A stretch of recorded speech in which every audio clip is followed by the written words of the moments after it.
American Musical Theater, an informal music workshop in a series of programs tracing the origin, the development, the contribution of the American musical theater as a native art.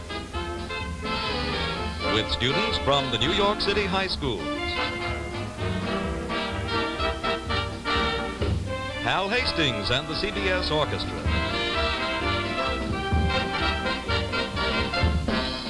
Guests, the Buffalo Bills.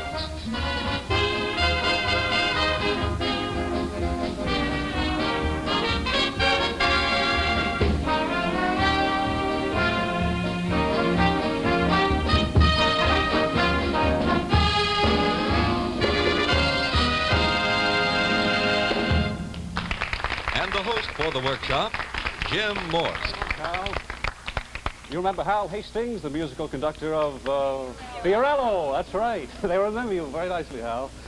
Well, that opening number was one of the top Tin Pan Alley tunes of its day, Waiting for the Robert E. Lee. And you remember in last week's session, we said that Tin Pan Alley was a training ground of almost every top composer in the 1920s. Because there they could find out what made a song tick. And they could learn about the song business from the inside out. Well, of course, today, Tin Pan Alley is just a name. But back at the turn of the century, it was a real place. It was located over on 28th Street between Broadway and Fifth Avenue. And all the music publishers were jammed on this street, turning out the pop tunes of the day. And one of the big hits of that time was a sentimental ballad called Dear Old Girl. And it's still a favorite of Barbershop Quartets today. And how does that slogan go?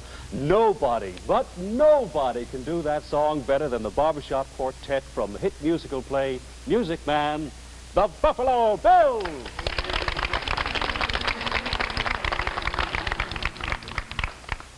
Dear old girl, the robin sings above you. Dear old girl, it speaks of how I love you. The blinding tears